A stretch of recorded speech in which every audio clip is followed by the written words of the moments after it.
Hello, World History students. Today is Unit 5, Part 2, The Rise of Europe. This is Chapter 13 in your book, apparently.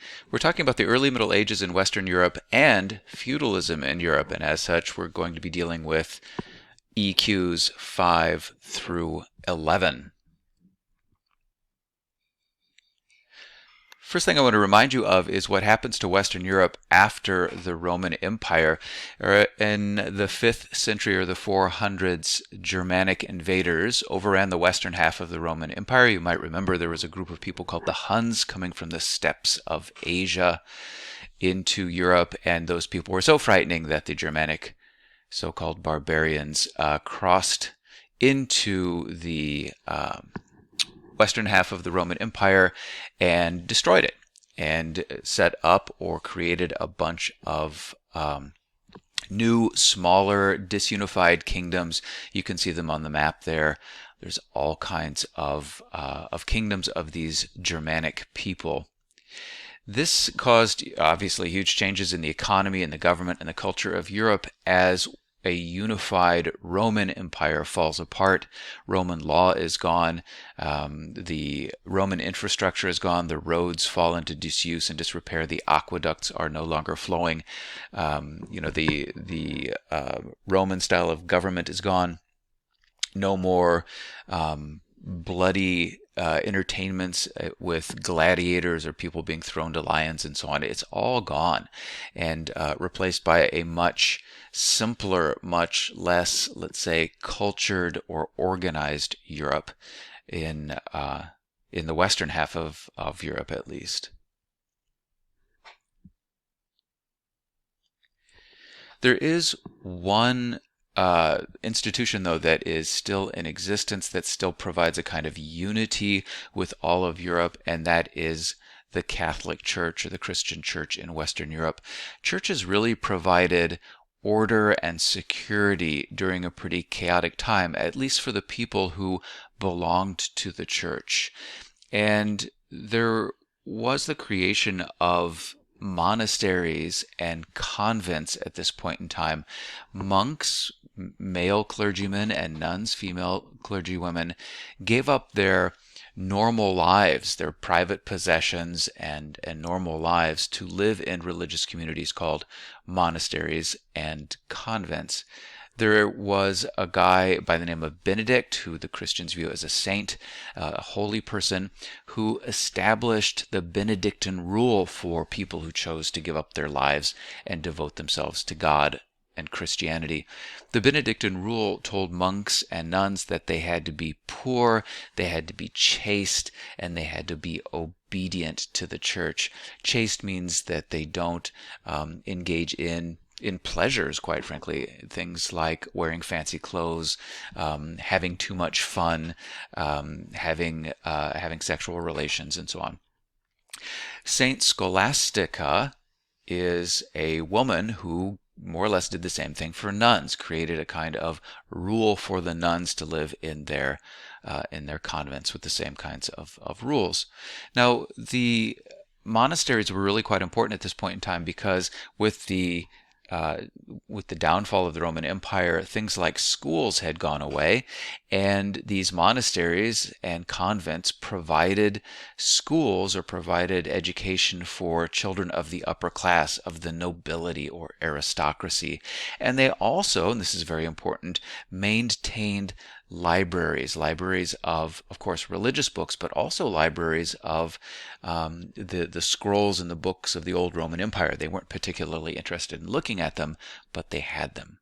And then another thing that they did, you can see the monk there in that picture doing this, is they copied books. There is no printing press. There is no way to make a mechanical copy of a text or a book. And so monks spend oftentimes their entire lives copying the Bible year after year after year to make more copies of the Bible or copies of religious works. It's how things were copied back then. Government at this point in time is really just kind of tribal in nature. The loyalty to public government and written law that you had in the Roman Empire was really gone, and really all people had were family ties, tribal ties, personal loyalties to their local leader. And it's really going to take several hundred years for strong political leaders to emerge and unite Western Europe again. These kingdoms that you see, these Germanic kingdoms, are really more like the king being the biggest and baddest of the warriors at this point in time, and able to take over a bunch of territory and hold it. So it's called oftentimes the Dark Ages because there really isn't very much civilization that's happening in Europe at this point in time. There is a bright spot, though, that happens in the 8th century, starting in the 700s and going on into the 9th century or the 800s. And that is a person by the name of Charlemagne, who briefly reunites Western Europe. Charlemagne is the king of the Franks. You can see that's on the map. It's kind of like where France is. And Charlemagne was able to conquer territory. You can see the brownish kinds of territory that he's able to take over. And even beyond that, there were places that he was exerting his influence over. So he's able to create a kind of unified Europe by conquest. He also did this by the spreading of Christianity. He was not tolerant of other faiths, and forced people to become Christian, people that he took over. And then finally, he also, and we've seen a lot of rulers do this, he divides up his territories into counties and then gives a count, kind of like a governor, control over that county. And this creates a kind of structure that makes Europe somewhat organized once again. Education was happening, and farming was happening, agriculture was successful, trade was successful. So Charlemagne's rule is really kind of a bright spot in an otherwise dark ages or dark age. Of course, Charlemagne doesn't live forever, and when he passes away, his lands get divided up amongst his three sons, Charles, Lothar, and Louis, and then, things change, obviously. Something that happens pretty quickly after Charlemagne's death is the beginning of three different invasions. From about 800 to 1000 CE, there are three different invasions that destroy the Carolingian Empire, or the empire that Charlemagne had put together. From the south, from North Africa, going into Spain, there are the Muslims who are invading Europe, and then from the east, there are a group of people known as the Magyars. Sometimes we call them Huns as well. And then from the north, there are the Vikings who are coming out of Scandinavia and invading. And so all three of these different peoples are invading Europe, trying to take it over. And the Western Europeans are trying to defend themselves against this danger and the chaos that happens because people are trying to take them over and raiding them and fighting against them. They needed a kind of system to defend against these invasions, and they created something which is called feudalism. Feudalism is a new system of governing and land holding. And what would happen is this: you can kind of see this pyramid over on the left-hand side where the king is at the top and nobles are beneath him, and then there's a bunch of knights and there's peasants. That's kind of just the way the whole social hierarchy worked out. But here is what feudalism is. The king would give land to a bunch of nobles, and then those nobles would grant fiefs or bits of that land that they had been given to vassals or knights. And they're going to give them this territory to rule over and to kind of exploit in return for military service. So imagine that the king has given a bunch of nobles land. Those nobles have further subdivided that land and given that land to knights. And any time that the Hungarians or the Magyars or the Muslims or the Vikings are trying to invade, then the king could say to the nobles, I need your help. And the nobles could say to all of these knights, we need your help. And they could put together a very large army of knights to deal with any kind of threat.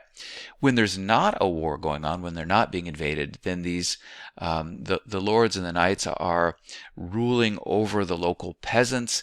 The local peasants are creating agricultural produce and feeding the local lords, the local knights, and in return they're getting a kind of government. The so-called manor system is this deal between the lords or the knights and the peasants, where the lords or the knights are giving protection to the peasants and giving government to the peasants, and in return the peasants are giving them everything that they need in order to exist.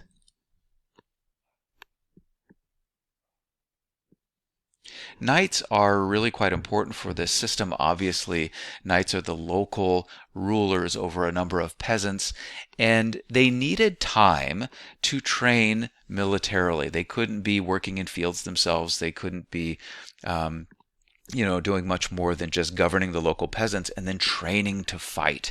And the peasants provided them with the economic resources that they needed to have everything that they needed to fight. For example, a horse. Knights are landlords or warriors who ride horses. And some new technologies had been created to make them very successful battlefield weapons. They had saddles, which makes it easier to sit in a horse, and stirrups. That's what you put your feet into from the saddle, which makes it once again easy to sit on a horse and fight from on top of a horse. This changes warfare to the point where a knight on horseback is a very powerful weapon, and this is why they are used to defend Europe from these different invaders. The knights, though, are oftentimes really not very nice people. They tended to exploit their peasants. They tended to engage in crimes. Stealing from each other, killing each other's peasants, just doing kind of terrible things. And so over time, a system was created to kind of tame these knights, and this system was called the Code of Chivalry. And chivalry is when a knight is supposed to be devoted to God or his heavenly lord, and then a knight is supposed to be devoted to his feudal lord, or the person who gave him the land that he is ruling over. And then there's kind of this odd thing where knights are allowed to choose a woman who is not their wife to be their chosen lady that they kind of devote themselves to. They don't necessarily have a romantic relationship with this person, but they are supposed to hold this person, hold this woman in high respect and do things for her, like joust for her, get into fight with other knights with lances over her and things like that. Once again, it's sort of just to tame the knights, to make them good, if they're going to be devoted to God and they're going to be devoted to their lord and they're going to be devoted to some woman, they're probably not going to be engaged in killing and stealing and so on.